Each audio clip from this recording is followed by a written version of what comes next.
Okay, so my name is Michael. I'm a pharmacy student at the University of Alberta.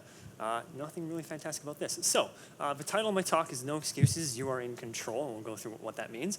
So this is cleft palate. I was born with that. Basically, it's where the upper jaw, it's called the maxilla, it doesn't form properly. You can see here that it's a little messed up. And the nose, the deviated septum, the teeth kind of get all gnarly in there. So it requires a lot of surgery. So I've had 10 plus surgeries. My favorite ones are the scars on my hip where they took bone out to do a bone graft to kind of fill that in. And so this is what I look like afterwards. I tried to get this outfit. Unfortunately, it went into the garage sale. It's a good thing. I'm not a fan of red. But let's talk a bit seriously. So this is a paper by Saman et al. It talks about cleft lip and cleft palate in the arts. So we're going to talk a little bit about sort of the social implications of having cleft palate. Now, we're all illiterate, at least I am, so here's the cliff notes of it. Your looks will be used to measure your personality. No surprises there. People look at your face, right? That's kind of the thing that they look at least first time. Because I have a weird face, or I had a weird face growing up, there's going to be some issues with that, so you're going to be ostracized for it. This is just saying it's going to be emotionally and socially hard for a time, and it was. And apparently there's a twofold suicide risk. I actually didn't know this at the time. But yeah, it can get dark, fitting with the theme, right? And this is their big summary, which is that art for the cleft lip and the cleft palate basically says you're a bad guy. You're deviated from the norm. Because, I mean, why wouldn't you be? You have a giant hole in your face. This is an article, or an excerpt from an article by an individual named Chris Plant. He is also a cleft palate patient. He's the chief executive guy of Polygon, so if you're familiar with Polygon Media. What he's saying here is that cleft palate in the game Rage 2, cleft palate is actually a visual cue for the monsters, for the mutants, the things that you're supposed to shoot in the face. And right here, mounted, there's and somewhere in the game, there is a cleft palate individual mounted like a stuffed animal. So you can kind of see where that makes me fit in the social hierarchy, right? It's not good. I've never played the game, but, you know, no schadenfreude if I ever do. You might think I'm being melodramatic. It's just a flap of skin. It's not that big of a deal. Well, this is emails I received about a year ago. It was sometime last summer. Some random person who knows me, just likes me, and you could tell that they have an issue with my face. So I like these titles. Hello, ugly, ugly, ugly, ugly. You are so ugly. Wow, they're really focusing on something, aren't they? And that eventually escalated into death threats. And there's 3 steps to a death threat. It's, I know where you live. I hope you die. Here's how. So I've spared you the details of that. I think it's kind of stupid. So like, you can obviously tell it's hard. Sometimes you just want to cry. You know, curl up in the bed, don't want to leave. It's dumb. This is stupid. Okay, I didn't ask for cleft palate. I wasn't chose, or I didn't choose this. My parents didn't choose it. It's a random combination of genes and environment. Nothing I can do about it, but I am forever cast in this role that I did not choose. These are all the things that you can kind of describe me as, right? Subhuman, cursed, loser. These are things that even if you don't think them consciously, they're kind of in the back of your mind, right? Essentially, I am a bad guy, bold, underlined, trademark. Does that guy look like a bad guy to you? I don't know. You think he's going to be a problem? Maybe a little bit, all right? So is anybody here in marketing? This is what happens when you market to children. So this is a beer can. It's not open. It's not open. My parents are responsible. Just, it's that weird kids learn from their parents kind of thing, right? So here's how I cope. And I use the word cope here a little bit as an inside joke.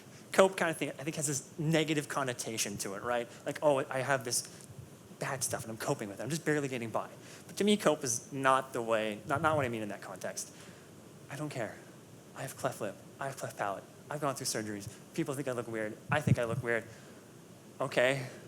Here's a list of my goals that I have, right? Pro tip. Being not so good looking is not a vice. Having a bad personality is. So think about the individual who sent me those death threats. Who would you rather spend time with? Me or them, right? But it takes time. It took me a long time to kind of figure this out, that's kind of where I want to go with my life, because you are cast in this role. There's all these things that you're born into. You don't understand. You're going to the hospital. The surgeon says you have to have a surgery. You have to have another surgery. You just had a surgery. You're missing school. It's a lot. It can be a lot. So eventually, coming back to the title of my talk, eventually I figured out that it's me. I'm the problem. Yes, I'm more a cleft lip. Yes, other people see me kind of weirdly. How much of that is my fault? How much could I actually realistically control? And I realized I actually have an exceptional amount of control. And you all have your own particular circumstances. Mine is cleft lip. You have your own. You're actually in a frighteningly amount of control that you have. You are in control. So you have to live up to your potential. How scary is that? It's open. You can make your life whatever you want. You could become a serial killer. You could become a saint. You could do anything. But you have to realize that it's you, right? You're the author of your own fate. Uncomfortable sometimes. So how many people here think they're squandering their life? At least parts of it. Maybe you're super accomplished in one aspect, but maybe you're sacrificing something else for that, right? You're squandering it. Don't squander your life. So no excuses. So you might come up with, oh, I want to get fit. I want to be able to do those push-ups where the guy only has 2 feet and 1 hand and they do that thing. I tried it last night. I fell on my face. It's a goal. That's on my goal list. You saw it earlier. Pay attention. It's in there. You have your own goals. You have your own things you want to accomplish. You have the story of your life that you want to weave. And yes, there's bad things. Life is hard. It's hard for everybody. Nobody gets a free pass, ever. But you can do something about it. So this bee here is caged. He's being milked for honey, for big honey, like Big Pharma or Big Electric. By the way, go home and smash all the light bulbs out. Down with Big Electric. And he is dreaming of what bees dream of. I don't know if bees dream, but just pretend. And then here, look. He's broken out. So this seems like a hopeless situation. This is the darkness. And instead he takes action. He's bee free. Get it? Bee, right? And we're all gonna make it. Okay? So I'm gonna count down 3, 2, 1, and then after I get to 1, we'll all go. We're all gonna make it. Okay? So you guys have to shout this out loud, otherwise I'm gonna look like an idiot. Okay, ready? 3, 2, 1. We're all gonna make it. Absolutely, yes.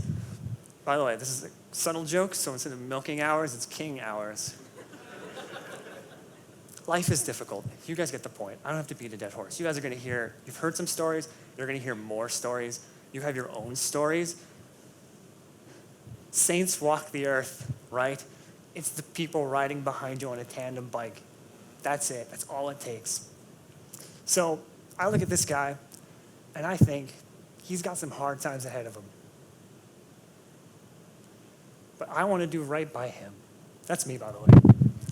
And you can see that my lip's still a little bit messed up. But I look back at that kid, and what I see is difficulty moving forward in life.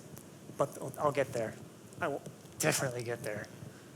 So, you think we all should struggle and keep moving forward, fighting for the sake of living instead of being insecure and feeling sorry for ourselves? Yes. One life, you only get one life. It's worth an attempt. Thank you.